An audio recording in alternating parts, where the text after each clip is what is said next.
Hi friend, कैसे हैं आप लोग। तो चलिए फिर से मैं एक नई कहानी लेकर आई हूँ। कहानी का नाम है स्वर्ग के दर्शन। लक्ष्मी नारायण बहुत ही भोला लड़का था। वह प्रतिदिन रात में सोने से पहले अपनी दादी से कहानी सुनाने को कहता और कहानी सुनकर ही सोता। उसकी दादी उसे नागलोक, पाताललोक, गंधर्वलोक, चंद्रलोक, सूर्यलोक आदि की कहानियाँ सुनाया करती थी। एक दिन दादी ने उसे स्वर्ग का वर्णन सुनाया। स्वर्ग का वर्णन इतना सुंदर था कि उसे सुनकर लक्ष्मी नारायण स्वर्ग देखने के लिए हट करने लगा। दादी ने उसे बहुत समझाया कि मनुष्य स्वर्ग नहीं देख सकता, किंतु लक्ष्मी नारायण रोने लगा। रोते रोते वह सो गया। उसे स्वप्न में दिखाई पड़ा कि एक चमचम चमकता देवता उसके सामने खड़े हो गए और बोले, बच्चे, स्वर्ग देखने के लिए मूल्य देना पड़ता है। तुम सर्कस देखने जाते हो तो टिकट लगता है ना। स्वर्ग देखने के लिए भी तुम्हें उसी प्रकार रुपए देने पड़ेंगे।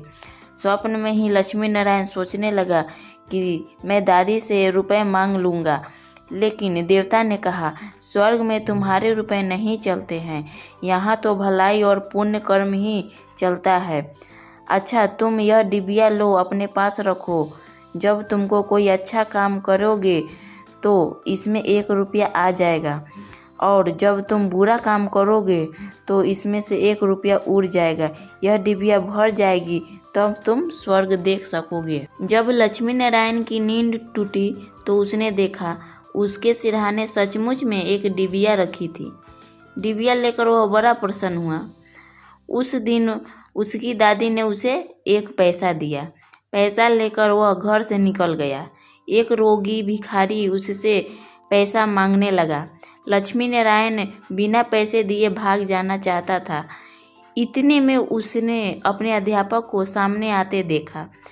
उसने अध्यापक को उदार लड़के की प्रशंसा करते देखा था। उन्हें देखकर लक्ष्मी नारायण ने भिखारी को पैसे दे दिया। अध्यापक ने उसकी पीठ ठोकी और प्रशंसा की। घर लौटकर लक्ष्मी नारायण ने वह डिबिया खोली, किंतु वह खाली पड़ी थी। इस बात से लक्ष्मी नारायण को बहुत दुख हुआ। वह रोते रोते सो गया। सपने में उसे फिर से वही देवता दिखाई पड़े। फिर बोले, तुम अध्यापक की प्रशंसा के पाने के लिए पैसा दिया था, सो प्रशंसा मिल गई, अब रोते क्यों हो।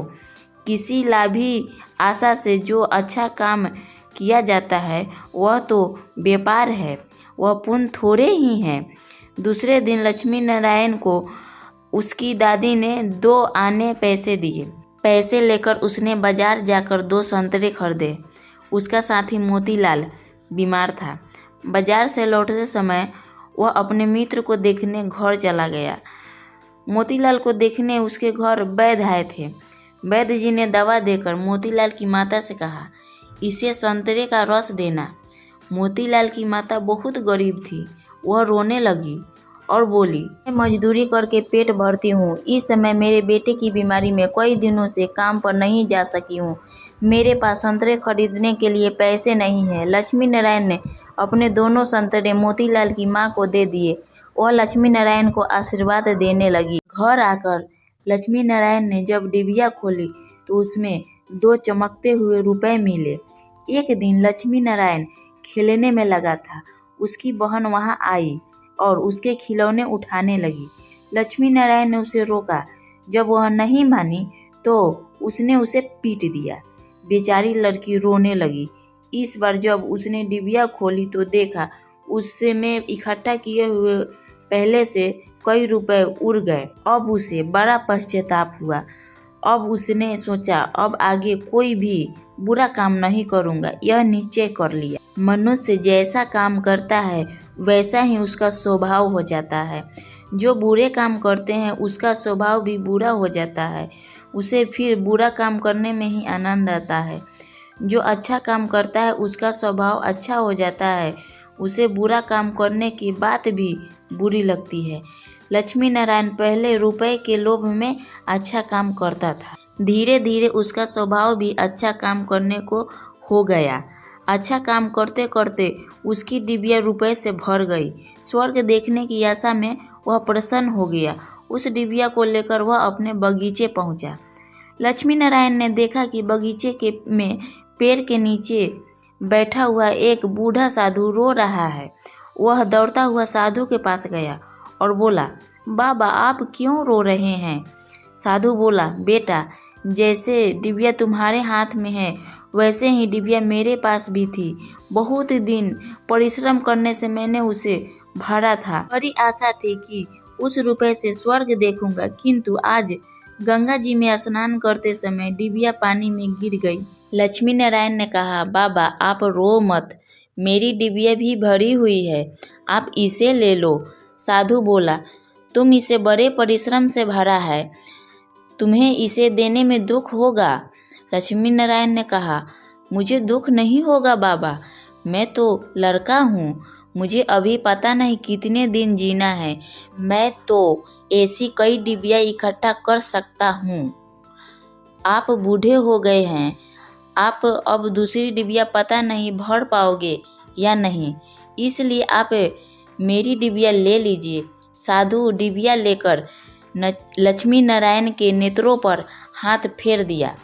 लक्ष्मी नारायण के नेत्र बंद हो गए। उसे स्वर्ग दिखाई पड़ा। ईसा सुंदर की दादी जो स्वर्ग का वर्णन किया था, वह वर्णन तो स्वर्ग के एक कोने में भी ठीक वर्णन नहीं था। जब लक्ष्मी नारायण ने नेत्र खोले तो साधु के बदले स्वप्न में दिखाई पड़ने वाले वही देवता उसके समक्ष खड़ा था।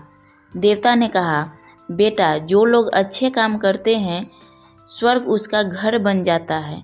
तुम इसी प्रकार जीवन में भलाई करते रहो, अंत में तुम स्वर्ग पहुंच जाओगे। देवता इतना कहकर वहां से अदृश्य हो गया। तो चलो दोस्तों, कहानी समाप्त हुई। धन्यवाद।